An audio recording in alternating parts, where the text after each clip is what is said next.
O choro do pequeno Miguel, de apenas 8 meses, não era mais o som de um bebê pedindo colo. Era um gemido agudo, contínuo e doloroso que ecoava pelos corredores de mármore frio da mansão dos Albuquerque como um pedido de socorro que ninguém conseguia decifrar. O que começou como um leve inchaço abdominal que os médicos de elite da família diagnosticaram inicialmente como gases ou cólica, transformou-se em um pesadelo grotesco ao longo de 4 semanas agonizantes. A barriga da criança crescia dia após dia, distendida e dura como uma pedra. A pele tão esticada que parecia translúcida, revelando uma teia de veias azuis pulsantes. O pai, Roberto Albuquerque, um magnate do setor imobiliário que costumava comprar soluções para qualquer problema, estava de joelhos, destruído, vendo seu herdeiro definhar, enquanto uma junta médica de 5 especialistas discutia termos em latim na sala de estar, impotentes diante de exames que não mostravam tumores nem obstruções claras, apenas uma anomalia inexplicável. Enquanto Roberto chorava, sua nova esposa, a deslumbrante e jovem Cíntia, acariciava as costas do marido com uma expressão de tristeza estudada, enxugando lágrimas que nunca borravam sua maquiagem perfeita, sussurrando que talvez fosse a hora de deixar o anjinho descansar. Mas havia alguém naquela casa que não aceitava o diagnóstico de mistério médico. Madalena, a empregada que cuidava da limpeza do quarto do bebê e que muitas vezes era a única a segurá-lo durante as madrugadas de febre, observava tudo com um silêncio atento e perigoso. Ela via o que os médicos ignoravam. Ela via como Cíntia insistia em preparar pessoalmente a última mamadeira da noite, trancando-se na cozinha sob o pretexto de amor maternal. Ela via como o bebê piorava drasticamente nas manhãs seguintes. Madalena, uma mulher negra de 50 anos, calejada pela vida e invisível para os patrões, sentia em suas entranhas que aquilo não era doença, era maldade.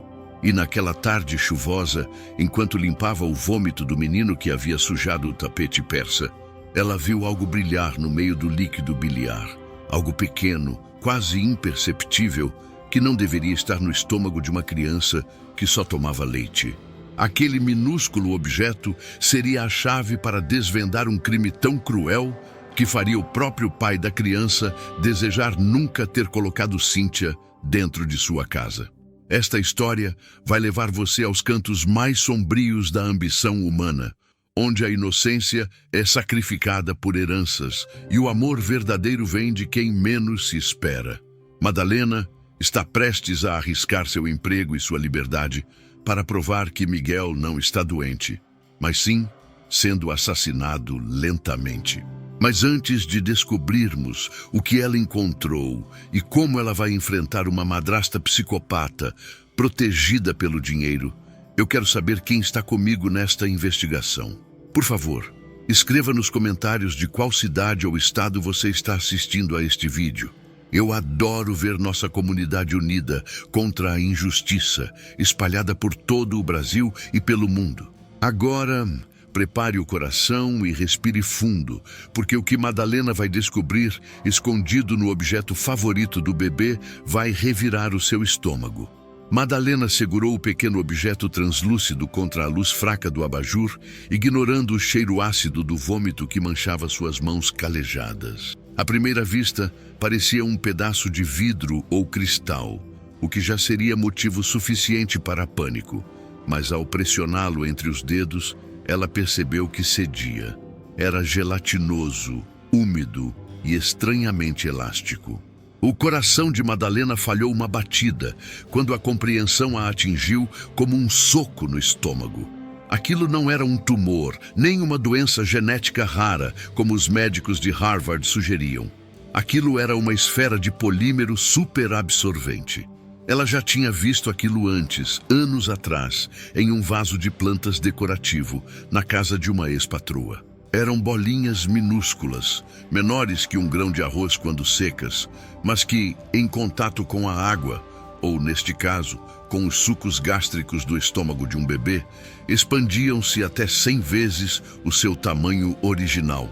O horror da situação fez os joelhos de Madalena tremerem.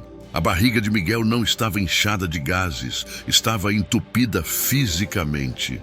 O bebê estava sendo transformado em um recipiente humano para essas esferas, que bloqueavam seu intestino lentamente, causando uma dor excruciante e uma morte lenta por obstrução e ruptura interna. Com as mãos trêmulas, Madalena limpou rapidamente o tapete, escondendo a esfera de gel em um lenço de papel dentro do bolso do avental. Ela olhou para o berço, onde Miguel gemia em um sono agitado pela febre. Alguém estava fazendo isso propositalmente. Alguém estava misturando as esferas secas na comida dele. E a única pessoa que preparava essa alimentação de Miguel, além da própria Madalena, que apenas aquecia o leite, era Cíntia, a madrasta perfeita que chorava lágrimas de crocodilo na frente de Roberto, mas que agora Madalena sabia ser um monstro frio e calculista. Se Madalena fosse até Roberto agora e mostrasse a bolinha de gel, Cíntia negaria. Diria que o bebê engoliu acidentalmente, ou pior, acusaria Madalena de negligência ou de ter colocado aquilo lá para incriminá-la. Roberto, cego pelo luto antecipado e pela manipulação da esposa jovem, provavelmente acreditaria na mulher que dormia em sua cama e não na empregada que lavava seus banheiros. Madalena precisava de mais. Precisava encontrar o frasco. Precisava pegar Cíntia no ato. A oportunidade surgiu naquela mesma noite, de uma forma cruel. Os médicos haviam saído, deixando uma prescrição de morfina para aliviar o sofrimento final, o que era basicamente uma sentença de morte paliativa. Roberto trancou-se no escritório, incapaz de ouvir os gemidos do filho sem desabar. A casa ficou silenciosa, exceto pelos passos de Cíntia indo em direção à cozinha gourmet no térreo. Madalena, que deveria estar em seus aposentos nos fundos, tirou os sapatos para não fazer barulho e seguiu a patroa pelas sombras do corredor. Ela viu Cíntia entrar na cozinha e, estranhamente, não acendeu as luzes principais, usando apenas a iluminação suave da coifa do fogão. Madalena esgueirou-se até a fresta da porta entreaberta, prendendo a respiração.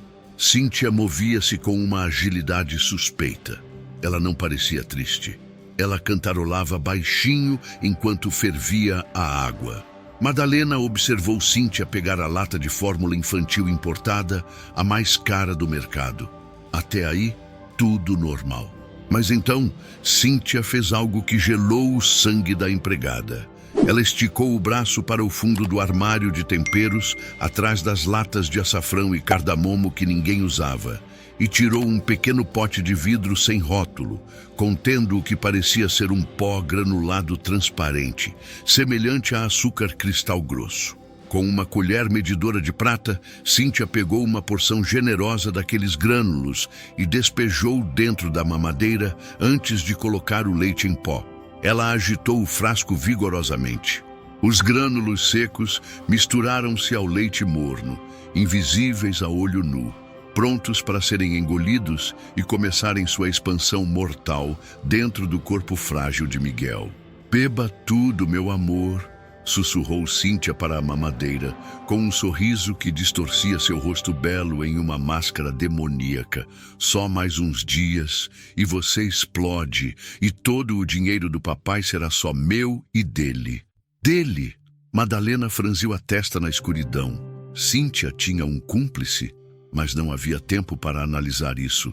Cíntia estava saindo da cozinha com a arma do crime na mão, subindo as escadas para dar a dose fatal ao bebê. Madalena sabia que, com o intestino já bloqueado, mais aquelas esferas poderiam causar a ruptura total naquela mesma noite. Miguel não amanheceria vivo. O tempo de investigação tinha acabado. Era hora de ação desesperada. Madalena esperou Cíntia virar no corredor superior e correu para a cozinha. Ela precisava do pote. Era a prova material. Ela tateou no fundo do armário, suas mãos suadas, derrubando um pote de pimenta que caiu com um estrondo no chão de porcelanato. O barulho foi alto como um tiro na casa silenciosa. Madalena congelou, agarrando o pote de vidro com os grânulos. Lá de cima, os passos de Cíntia pararam. "Quem está aí?" gritou a madrasta, sua voz perdendo a doçura e assumindo um tom de alerta agressivo. Madalena não respondeu. Ela escondeu o pote dentro do sutiã e correu para a saída de serviço, mas parou. Se ela fugisse, Cíntia daria a mamadeira a Miguel. Ela não podia fugir, ela tinha que subir, tinha que impedir aquela alimentação a qualquer custo. Madalena subiu as escadas de serviço, interceptando Cíntia no corredor do segundo andar, bem na frente da porta do quarto do bebê. Cíntia segurava a mamadeira como se fosse um troféu. Ao ver a empregada ofegante e descalça, os olhos de Cíntia se estreitaram. "O que você está fazendo aqui, Madalena? Eu ouvi barulho na cozinha. Você estava roubando comida de novo?" A acusação era ridícula, mas servia para colocar Madalena na defensiva. Mas a empregada não recuou. Ela olhou para a mamadeira. "Não dê isso a ele, dona Cíntia", disse Madalena, a voz firme apesar do medo. "Eu sei o que tem aí dentro. Eu vi o que a senhora colocou." O rosto de Cíntia empalideceu por um segundo, mas logo se recuperou com uma risada fria. "Você está delirando, velha esclerosada. Saia da minha frente. Meu enteado precisa comer." Cíntia tentou passar, mas Madalena bloqueou a porta com o próprio corpo. "Ele não vai comer esse veneno. Eu peguei o pote, Cíntia. Eu tenho a prova. Se a senhora der mais um passo, eu grito e chamo o seu Roberto. Eu mostro a ele o que a senhora esconde atrás do açafrão." Foi um erro tático. Madalena subestimou o desespero de Cíntia. Ao mencionar que tinha a prova, ela transformou a situação de um confronto doméstico para uma luta de vida ou morte. Cíntia olhou para a porta do escritório de Roberto no fim do corredor. Estava fechada. Ela olhou para a escada íngreme de mármore atrás de Madalena. Um brilho assassino surgiu nos olhos da madrasta. "Você tem a prova?" sussurrou Cíntia, colocando a mamadeira suavemente sobre um aparador no corredor. "Que pena, Madalena, porque ninguém vai acreditar em uma ladra que caiu da escada e quebrou o pescoço enquanto tentava fugir com a prataria da casa." Antes que Madalena pudesse reagir, Cíntia avançou sobre ela com uma força surpreendente. Não foi um empurrão desajeitado, foi um golpe calculado. Madalena tentou se segurar no batente da porta, mas Cíntia cravou as unhas em seu braço, arrancando-a do equilíbrio. As duas lutaram brevemente no topo da escada, o silêncio sendo quebrado apenas pela respiração ofegante e pelo tecido rasgando. "Morra, sua intrometida!" sibilou Cíntia, dando um chute no joelho de Madalena. A empregada vacilou, seus pés escorregando na borda do degrau de mármore polido. Ela sentiu a gravidade puxá-la para trás, para o vazio. Enquanto caía, viu o sorriso triunfante de Cíntia lá em cima. O mundo girou violentamente. O impacto foi brutal. Madalena rolou degrau abaixo, sentindo dores agudas nas costelas e na cabeça, até parar no hall de entrada, imóvel. A escuridão ameaçava engoli-la, mas ela lutou para manter os olhos abertos. Através da névoa de dor, ela viu Cíntia no topo da escada. A madrasta não desceu para verificar se ela estava viva. Ela simplesmente pegou a mamadeira do aparador, alisou o cabelo e girou a maçaneta do quarto do bebê. Miguel começou a chorar lá dentro. Um choro de fome que seria sua sentença final. Madalena tentou gritar, chamar Roberto, mas sua voz não saiu. Ela estava quebrada no chão, com a prova escondida no peito, enquanto o assassinato estava prestes a ser consumado a poucos metros acima de sua cabeça. E então, a porta do escritório de Roberto se abriu. Roberto Albuquerque parou no topo da escadaria, a mão ainda segurando a maçaneta de bronze do seu escritório. O som abafado de um corpo caindo e o silêncio subsequente o puxaram de seu abismo de luto para a realidade imediata. Ele olhou para baixo, para o hall de entrada mergulhado na penumbra e viu a figura contorcida de Madalena no pé da escada, imóvel sobre o mármore frio. O sangue gelou em suas veias. "Madalena!" chamou ele, a voz rouca. Não houve resposta, apenas um gemido fraco e doloroso. Roberto desceu os degraus correndo, pulando de 2 em 2, o coração batendo descompassado. Ao chegar ao térreo, ajoelhou-se ao lado da mulher que servira sua família por uma década. Ela estava consciente, mas seus olhos estavam vidrados de dor, e ela segurava o peito com força, lutando para respirar. "Meu Deus, o que aconteceu? Você escorregou?" perguntou Roberto, tocando o ombro dela com cuidado, temendo ter havido uma fratura na coluna. Antes que Madalena pudesse reunir fôlego para responder, a porta do quarto do bebê no andar de cima se abriu novamente. Cíntia apareceu no guarda-corpo do mezanino, com a expressão de choque mais perfeitamente ensaiada que uma atriz poderia desejar. "Roberto, o que foi esse barulho? Ah, meu Deus, a Madalena!" exclamou ela, levando as mãos à boca. "Eu avisei, querido. Eu disse que a vi cambaleando mais cedo. Ela estava cheirando a álcool na cozinha. Ela deve ter tentado subir para fazer sabe-se lá o que com o Miguel e caiu. Graças a Deus, ela não estava com o bebê no colo." A narrativa era rápida, lógica e venenosa. Cíntia estava plantando a semente da dúvida antes mesmo que a verdade pudesse germinar. Roberto olhou para a esposa, confuso. "Álcool? Madalena nunca bebeu uma gota em 10 anos. Ele olhou de volta para a empregada. Madalena agarrou a lapela do paletó de Roberto com uma força desesperada, puxando-o para perto. A dor nas costelas quebradas era excruciante, mas a imagem de Cíntia com a mamadeira envenenada era pior. "Não, álcool." "Ah", sussurrou Madalena, cuspindo um pouco de sangue. "Ela me empurrou. Roberto, o bebê, a mamadeira." A voz falhou, mas a urgência nos olhos dela era inegável. Roberto franziu a testa. "O que tem a mamadeira, Madalena?" Lá de cima, Cíntia percebeu que estava perdendo o controle da narrativa. "Não dê ouvidos aos delírios de uma bêbada, Roberto. Ela está tentando salvar o emprego. Eu vou dar o leite ao Miguel. Ele está chorando de fome, coitadinho. Ligue para a ambulância e mande essa mulher embora."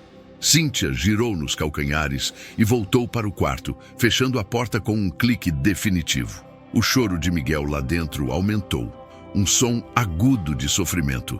"Não!" gritou Madalena, ignorando a dor para se sentar. Ela enfiou a mão trêmula dentro do sutiã e puxou o pote de vidro que havia roubado da cozinha. Olhe isso!" Ela empurrou o pote contra o peito de Roberto. "Ela coloca isso no leite. Não é doença, é plástico. Cresce na barriga, mata." Roberto pegou o pote confuso. Olhou para os cristais transparentes lá dentro. Pareciam açúcar ou sal grosso. "O que é isso?" perguntou ele, a mente lutando para processar a acusação monstruosa. "Faça o teste", implorou Madalena, apontando para um vaso de flores com água sobre o aparador do hall. "Jogue na água, por favor, seu Roberto, pela vida do seu filho." Havia algo na voz de Madalena, uma honestidade crua e visceral, que perfurou a neblina de tristeza de Roberto. Ele não podia ignorar. Com as mãos trêmulas, abriu o pote, pegou uma pitada dos grânulos e jogou na água do vaso de cristal. Ele esperou. 1 segundo, 2, e então o horror aconteceu diante de seus olhos. Os pequenos grânulos começaram a absorver a água com uma voracidade antinatural. Em segundos, o que eram grãos de areia transformaram-se em esferas gelatinosas do tamanho de bolas de gude e continuavam crescendo, inchando, ocupando espaço, bloqueando. Roberto sentiu a bile subir à garganta. Ele visualizou o estômago minúsculo de seu filho, cheio daquelas coisas, expandindo-se, rasgando-o por dentro. Não era gás, não era tumor, era assassinato mecânico. A imagem de Cíntia, a mulher que ele colocara no lugar da falecida mãe de Miguel, transformou-se na imagem de um demônio. Ele largou o pote no chão, que se estilhaçou, e subiu a escadaria não como um homem de negócios, mas como um pai possuído por uma fúria primitiva. Ele chegou à porta do quarto do bebê e a escancarou com um chute. A cena que encontrou fez seu sangue gelar. Cíntia estava curvada sobre o berço, com a mamadeira já na boca de Miguel. O bebê sugava avidamente, faminto, ingerindo o veneno. "Tire isso da boca dele", rugiu Roberto, atravessando o quarto em 2 passos. Cíntia sobressaltou-se, deixando a mamadeira cair dentro do berço. O leite derramou sobre o pijama do bebê. "Roberto, você me assustou! O que deu em você?" gritou ela, tentando manter a fachada, mas seus olhos mostravam o medo real de quem foi pega. Roberto não respondeu. Ele pegou Miguel no colo, limpando a boca do filho com a manga da camisa, verificando desesperadamente se ele havia engolido muito. O bebê chorava, assustado com a violência do pai. Roberto virou-se para Cíntia, segurando o filho contra o peito como um escudo. "Eu vi, Cíntia. Eu joguei na água, as bolinhas, o gel. Você está matando o meu filho." A acusação pairou no ar estéril do quarto, pesada e irreversível. Cíntia recuou até a parede, encurralada. Por um momento ela pareceu prestes a chorar, a negar, a inventar outra mentira. Mas ao ver a expressão assassina no rosto de Roberto, ela percebeu que o tempo das mentiras havia acabado. Sua postura mudou. Os ombros relaxaram. O rosto suavizou-se numa expressão de tédio e desprezo. "Demorou, hein, Roberto?" disse ela, a voz fria, desprovida de qualquer afeto. "Achei que o garoto explodiria antes de você notar. Você sempre foi tão desatento com os detalhes domésticos." "Por quê?" sussurrou Roberto, incrédulo diante da maldade pura. "Eu te dei tudo. Dinheiro, status, amor." "Dinheiro?" riu Cíntia, um som seco. "Você é rico, Roberto, mas não é rico o suficiente para o que eu preciso. E com esse pirralho vivo, a herança seria dividida. Eu não sirvo para dividir, eu sirvo para levar tudo." Ela olhou para o relógio de parede. "Além disso, você é entediante. Eu precisava me livrar do peso morto para aproveitar a vida com alguém que realmente entende de ambição." "Você vai para a cadeia", rosnou Roberto, dando um passo em direção a ela, mas parou ao ouvir a campainha da mansão tocar insistentemente lá embaixo. "Ah, ótimo timing", sorriu Cíntia, alisando o vestido. "Não, Roberto, eu não vou para a cadeia. Porque quem está tocando a campainha não é a polícia, é o Dr. Sampaio, o médico da família, aquele em quem você confia cegamente, aquele que diagnosticou a cólica misteriosa do Miguel e prescreveu morfina para acelerar o processo." Roberto sentiu o mundo girar. O Dr. Sampaio, o homem que tratou seu pai, o padrinho de Miguel. "Você acha que eu pensei nisso sozinha?" zombou Cíntia. "As esferas de gel foram ideia dele. Indetectáveis em raio-x comum, se misturadas com o líquido certo, confundidas com massas fecais ou gases no ultrassom, se não souberem o que procurar. Nós somos sócios, Roberto. Ele precisa pagar dívidas de jogo. Eu preciso de liberdade financeira. É uma simbiose perfeita." Passos pesados subiram a escada. Madalena, lá embaixo, gritava, tentando impedir a entrada, mas foi silenciada por um som abafado. O Dr. Sampaio apareceu na porta do quarto. Ele não estava com seu estetoscópio e maleta médica habitual. Ele segurava uma seringa preparada em uma mão e um revólver com silenciador na outra. O médico, um homem de cabelos grisalhos e aparência respeitável, olhou para Roberto com um suspiro cansado. "Eu sinto muito, Roberto", disse o médico, fechando a porta atrás de si e trancando-a. "Era para ser uma morte natural. Triste, mas natural. Agora, infelizmente, teremos que fazer parecer um suicídio familiar trágico. O pai, enlouquecido pelo luto, mata a esposa, o filho e se mata. Clichê, eu sei, mas a polícia costuma aceitar o que é mais fácil." Roberto estava preso no quarto do bebê, com o filho nos braços, desarmado, diante de sua esposa psicopata e seu médico traidor armado. E a única pessoa que sabia a verdade estava ferida e silenciada no andar de baixo. O clique do cão do revólver sendo puxado para trás ecoou no quarto do bebê como um trovão seco. Roberto, suando frio, apertou Miguel contra o peito, sentindo o coraçãozinho do filho bater em uníssono com o seu pavor. O Dr. Sampaio, o homem que havia jurado salvar vidas, agora segurava a morte em suas mãos trêmulas de médico viciado. "Coloque o bebê no berço, Roberto", ordenou Sampaio, apontando a arma para a cabeça do milionário. "Se você cooperar, será rápido. Uma injeção de cloreto de potássio. Parada cardíaca instantânea, indolor.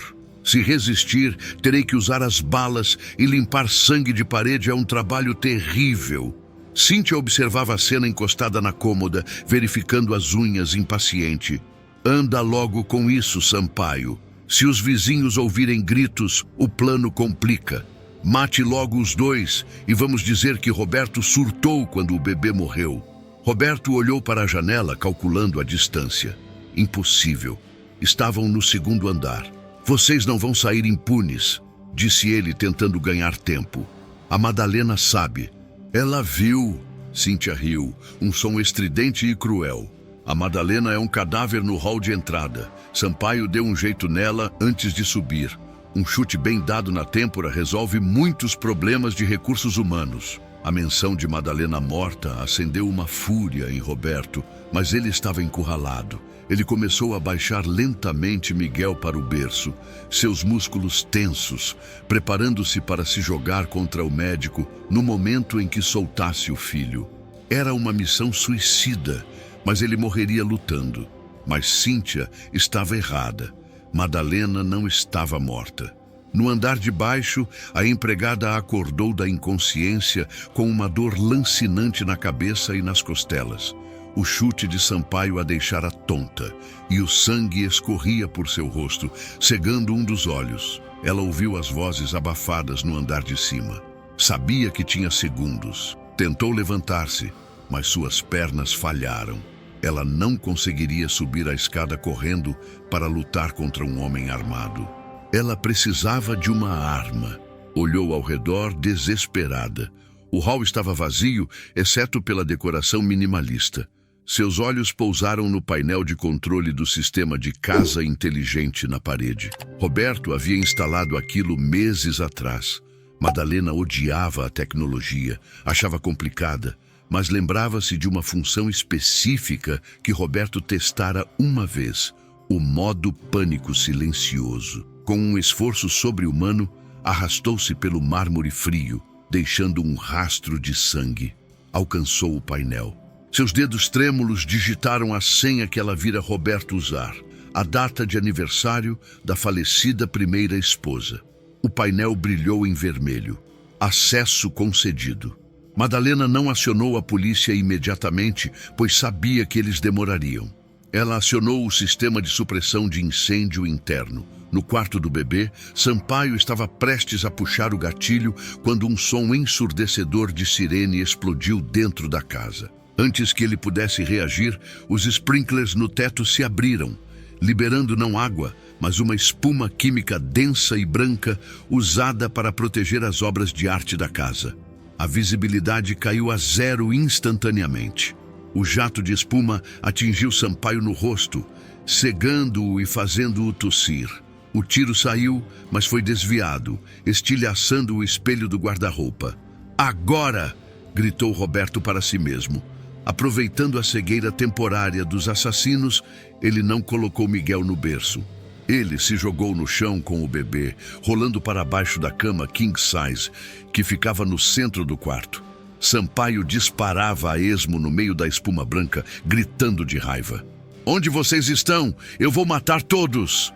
Cíntia gritava histericamente, escorregando no piso molhado pela substância química.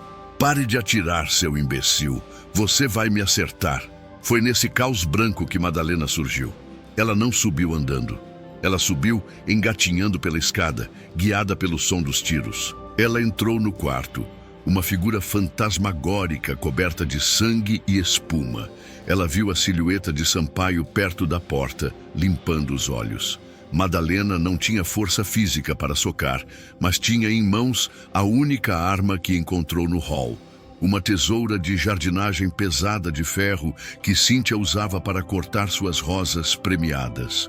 Com um grito que drenou suas últimas energias, Madalena avançou nas pernas de Sampaio e cravou a tesoura na coxa dele, atingindo a artéria femoral. O médico urrou de dor e caiu, soltando a arma, que deslizou para longe na espuma. Cíntia, percebendo o ataque, tentou correr para pegar o revólver, mas Roberto saiu debaixo da cama. Ele chutou a arma para longe e agarrou Cíntia pelos cabelos molhados, jogando-a contra a parede. "Nunca mais toque no meu filho", rugiu ele. A polícia, alertada automaticamente pelo sistema de pânico, chegou minutos depois, encontrando uma cena dantesca. O médico estava desmaiado em uma poça de sangue e espuma branca. Cíntia estava encolhida no canto, chorando e culpando o amante. Roberto segurava Miguel, que chorava assustado, mas vivo.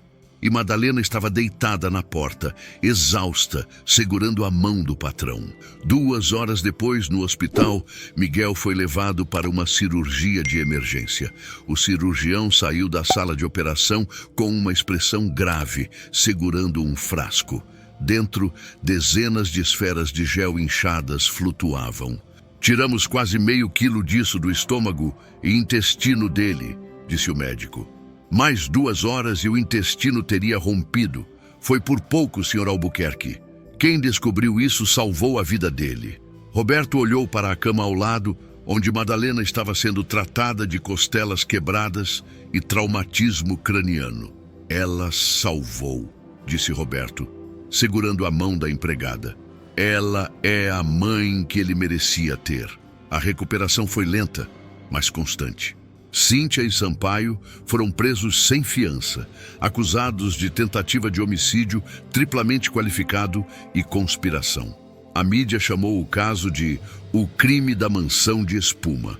Roberto, abalado pela traição, demitiu toda a sua equipe de segurança e contratou apenas pessoas recomendadas por Madalena, a quem ele promoveu a governanta-chefe e tutora legal de Miguel, caso algo lhe acontecesse. Parecia o fim do pesadelo.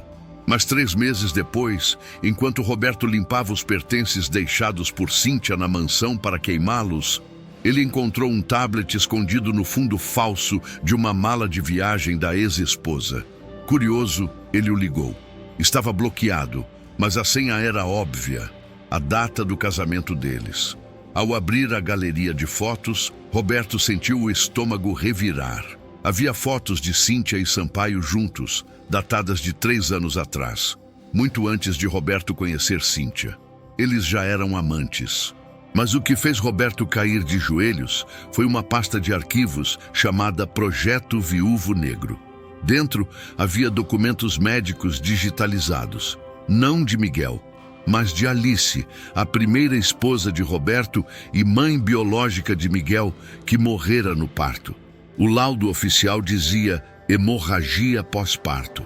Mas os documentos no tablet de Cíntia mostravam trocas de mensagens entre ela e Sampaio na época. Mensagem de Sampaio: 3 anos atrás. "A ocitocina sintética está pronta. Vou induzir o parto e aumentar a dose para causar a ruptura uterina. Ninguém vai suspeitar. É uma complicação comum." Mensagem de Cíntia: "Ótimo. Assim que ela sair de cena, eu entro como a consoladora. O caminho para a fortuna estará livre. Certifique-se de que o bebê sobreviva por enquanto. Precisamos dele para prender o Roberto emocionalmente." Roberto largou o tablet, as lágrimas de horror escorrendo pelo rosto. Eles não tinham tentado matar apenas o filho. Eles tinham assassinado sua esposa.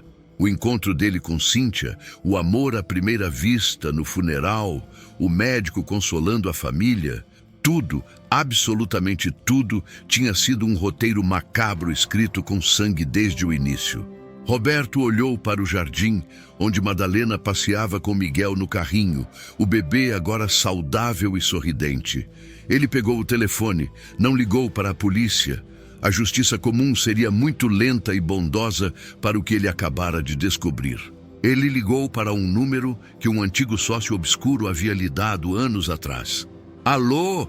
Atendeu uma voz rouca. Eu quero contratar um serviço, disse Roberto, sua voz fria como o gelo, olhando para a foto de sua falecida esposa na mesa. 2 alvos estão na penitenciária estadual. Quero que eles sintam dor, a mesma dor que minha esposa sentiu. Ele desligou e foi até a janela. A guerra contra Cíntia e Sampaio tinha acabado nos tribunais, mas a vingança de Roberto estava apenas começando. E desta vez não haveria misericórdia.